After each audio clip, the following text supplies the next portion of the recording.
ही खरं म्हणजे मूळ मुद्दा असा येतो की मूळ मालकाला विश्वासात न घेता टायटल क्लिअर नसताना या तेजवानींनी पॉवर ऑफ अटर्नीच्या भरोशावर हे जे बिल्डर आहेत, ज्या बिल्डरचं नाव आहे अमेडिया एंटरप्राइजेस LLP तर्फे दिग्विजय अमरसिंह पाटील आणि त्या कंपनीमध्ये दुसरं नाव आहे पार्थ पवार भागीदार, ही जमीन जर टायटलच क्लिअर नाही, सातबारात जर सरकारच्या नावानं आहे किंवा त्या केंद्रीय कुठली ती कमिटी आहे त्या नावाने आहे, असं आपले केंद्रीय एक कंपनी आहे किंवा ऑफिस आहे त्या नावाने जर असेल तर याची सेल डीड झाली कशी, केली कशी?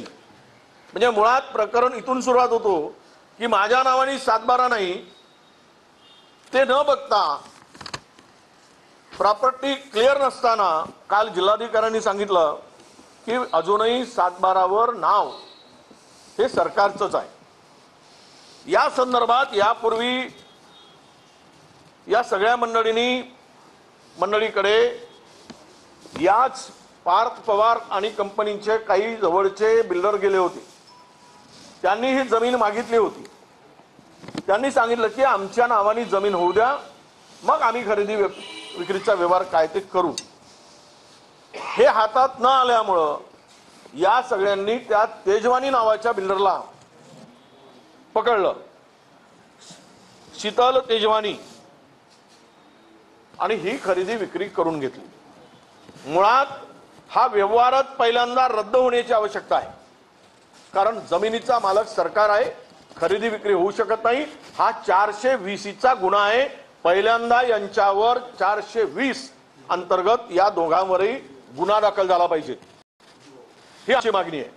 ही फसवणूक आहे, सरकारच्या जमिनीची परस्पर विक्री करणं। आता इथे खरं म्हणजे ईडी CBI काय झोपले आहेत का हे लक्षात घेतलं पाहिजे, अशा व्यवहारामध्ये त्वरित लक्ष घातलं पाहिजे। हे प्रकरण इतकं मोठं आहे की यामध्ये लक्ष घालण्याची आवश्यकता आहे असं मला वाटतं। आणि 300 कोटीच्या व्यवहारामध्ये केवळ एक की IT पार्कचा रिझोल्युशन ही कमिटी आपली ही भागीदार कंपनी एक रिझोल्युशन पास करते आणि त्या भरोशावर मुद्रांक शुल्क माफ केला जातो, हा तर पराकोटीचा अपराध आहे। म्हणजे 500 रुपयाच्या स्टॅम्प पेपरवर हे जे लोकांनी 24 तासात परवानगी दिली, खरं म्हणजे IT पार्कसाठी रीतसर त्या जमिनीवर रिझर्वेशन पाहिजे, त्या अमुक कारणासाठी ते लावून घ्यायला पाहिजेत, ते केले गेलं नाही। फक्त खरेदी व्यवहार झाला आणि एकाने आम्ही IT पार्क टाकतो म्हणून एक ठराव पास केला कंपनीनं आणि त्या भरोशावर त्याला एवढ्या मोठ्या 21 कोटीचा एक्झम्पशन दिला जातो, माफी दिली जाते। म्हणजेच यामध्ये किती मोठा गैरव्यवहार सरकारच्या माध्यमातून होतो आहे, मी मुद्दाम सांगेल। आणि त्यासाठी त्याला जी काही परमिशन 24 तासात दिली ते उद्योग संचालनालय हे सुद्धा गुन्हेगार आहेत, त्यांच्यावर सुद्धा कारवाई होणे अपेक्षित आहे। अपेक्षित नाही, कारवाई झालीच पाहिजे। तुम्ही कुठली कंपनी जर ठराव पास केल्याबरोबर त्याला जर तुम्ही मुद्रांक शुल्काची माफी देत असाल तर हे कुठल्याही नियमाला धरून नाही, कुठली फाईल नाही। मी काल सांगितलं राफेलच्या स्पीडनी ही फाईल फिरली। या मुंडवा परिसरामध्ये अशाच पद्धतीनं महारवतनाच्या जागा, क्लास 2च्या जागा या ज्यावेळेस एग्रीकल्चर पर्पजसाठी दिल्या होत्या त्यांना, कृषी वापरासाठी, त्याचा वापर जर कमर्शियल करायचा असेल, रेसिडेन्शियल करायचं असेल तर त्या जमिनीला भोगवटदार वर्ग 1 केल्यानंतर करायचं प्रोव्हिजन काय आहे की ते करू नये असंच आहे। आणि ते 2च वर्ग राहील आणि ज्या ज्या वेळेस त्या जमिनी सरकारच्या जमिनी त्याचं रजिस्ट्रेशन किंवा त्याची खरेदी विक्री होत असेल तर कमर्शियल वापरासाठी 75% प्रत्येक खरेदी विक्रीच्या वेळेस तो सरकारचा नजराना भरावा लागतो। परंतु या पुण्यामध्ये आतापर्यंत अशा प्रकारचा कुठल्याच प्रकारचा परवाना आपला नजराना भरला गेला नाही। मी जिथे काम करतो आहे, मी लोकलेखा समितीचा अध्यक्ष म्हणून असे पुण्यातील जवळपास 50 प्रकरणं माझ्याकडे सुनावणीसाठी आलेत किंवा एजीनी त्यामध्ये पॅरा काढलेला आहे की इथे मुद्रांक शुल्काची चोरी झाल्याची त्या संदर्भातली साक्ष आमच्याकडे सुरू आहे। अनेक प्रकरणं त्यामधून येत आहेत। इथेच शासनाचा करोडो रुपयाचा महसूल या पुण्यामध्ये बुडवलेला आहे, लूट केली आहे, चोरी केली आहे, हे आता स्पष्ट झालेलं आहे। या प्रकरणामध्ये 100% हे कंपनीचे लोक, हा तेजवानी मालक नसताना आज एवढ्या मोठ्या प्रॉपर्टीची ज्याचं व्हॅल्युएशन मार्केटमध्ये 1800 कोटीच्या जवळपास आहे, आत्ताचे दर पाहिले तर मार्केट दराप्रमाणे 1800 कोटी रुपयाची ही मालमत्ता, मालकाचा पत्ता नाही, सरकारी जमीन खरेदी विक्री करून घशात घालण्याचा प्रयत्न सत्तेमधील बसलेल्या सत्ताधाऱ्यांच्या आशीर्वादामुळं। आता मला देवाभाऊंना प्रश्न विचारायचा आहे की तुम्ही सत्ता टिकवण्यासाठी इथे दुर्लक्ष करणार, सत्तेतल्या भागीदारांना वाचवण्यासाठी दुर्लक्ष करणार आहात का, की यावर कारवाई करणार आहात?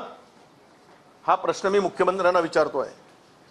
अशा पद्धतीनं पुण्यामध्ये जर यावर एक स्पेशल इन्व्हेस्टिगेशन टीम तयार केली ते मग SIT ने फार काही साध्य होईल असं मला वाटत नाही। आणि या संपूर्ण प्रकरणाची पुण्यातल्या जमिनीची माहिती घेतली तर किमान 1 लाख कोटी रुपयाचा या जमिनीचा घोटाळा समोर आल्याशिवाय राहणार नाही। 1 लाख कोटी रुपयाचा एवढं मोठं प्रकरण, एवढे मोठे प्रकरण पुण्यामध्ये केले गेले आहेत, घोटाळे केले गेले आहेत। आणि सांगतात पार्थ पवार मी घोटाळाच केला नाही। अरे घोटाळा केलाय बाबा, तुमच्या नावानी ही जमीनच नाही, सरकारी जमीन ज्यांनी विक्री करून दिली त्याच्या नावाने टायटलच क्लिअर नाही। त्यामुळं कुठला नियम लागू आहे सरकारी जमीन खरेदी करायचा? एखाद्याने पॉवर ऑफ अटर्नी केली आणि त्याच्याकडून जमिनी खरेदी केली, कारण मूळ मालक आता या हक्कापासून वंचित आहे। ही जमीन तेथील महार वतनाच्या मालकीच्या वारसदारांच्या नावाने करून देण्याची आवश्यकता आहे, त्यांची मागणी आहे। त्याच्या संदर्भात फेरफार झाले आहेत पण टायटल क्लिअर झाले नाही, फेरफारचे आदेश झालेत। 2020 ला जिल्हाधिकाऱ्यांनी हे ढालेच्या नावाने, राजू ढालेच्या नावाने 2020 पर्यंत फेरफार सुरू झाला, फेरफारचे ऑर्डर झाले पण टायटल क्लिअर झालं नाही। जे मूळ मालक जे आहेत ते 300 पूर्ण वारसाने आलेले यांच्या नावाने ती जमीन केली गेली पाहिजे, हे मूळ मालक आहे। कारण लँड एक्विजिशन मध्ये नियमबाह्य पद्धतीने महारवतनाच्या जमिनी केल्या गेल्या आहेत आणि त्या जमिनीचा वापर कुठलेच केले गेलेला नाही। अजूनही 50 वर्षापासून ती जमीन तशीच आहे। या सगळ्या घोटाळेबाजावर त्वरित गुन्हे दाखल झाले पाहिजेत। फेरफारचा आदेश आपला सेल्लीट जी झाली, विक्री खत झालं, जे साठेखत म्हणतात तिकडे पुण्यात, ते रद्द झालं पाहिजे आणि मूळ मालकांना ती जमीन, महार वतनाची जमीन, त्या मूळ महार वतन जे काही आपले समाज आहे त्या लोकांच्या नावाने ती जमीन केली गेली पाहिजे आणि हे तातडीनं करावी अशी आमची मागणी आहे। याकरता काँग्रेस आंदोलन करणार पुढे आपली भूमिका कशी? नाही, आता आम्ही एक 2-3 दिवसामध्ये मी पुण्यात जाणार आहे आणि पुण्यामध्ये सर्व जमिनीची माहिती मी घेऊन मग आम्ही आमचा निर्णय घेऊ. आमच्याकडे जी माहिती आली आहे आत्ताच त्यातील वारसाची या संदर्भात काही लोक मला भेटलेले आहेत. मी त्यांनाही पुढे आणणार आहे, पण आज नाही आणत. मला यातले काल काही लोक तिकडे पोहोचले होते. ही हेराफेरी जी झाली, बनवाबनवी झाली, हा काही चुकीचा आणि बोगसपणा झाला. हा स्कॅम मोठा आहे ज्याचा शीतल तेजवानीचा संबंधच नाही, फक्त पॉवरचा संबंध आहे. आणि ती जागा मुळात टायटल क्लिअर नाही, सरकारी जागा आहे आणि टॅक्स चोरी करताय, स्टॅम्प ड्युटी चोरी करताय. हा 300 कोटीचा व्यवहार कोणाच्या नावाने झाला? ट्रान्सफर पैसे 300 कोटी व्हाईटचे ट्रान्सफर झाले का की कागदावरच आहेत? हे अनेक प्रश्न त्या ठिकाणी येणार आहेत. त्याची सगळी माहिती आम्ही घेतो आहोत आणि मग पुन्हा पुण्यामध्ये गेल्यानंतर त्यावर सविस्तर आम्ही बोलणार आहोत. महसूल मिळाला तर शेतकऱ्यांची माफी आणि लाडकी बहिणींचा जो काही निधी आहे तो निघू शकतो इतका मोठा.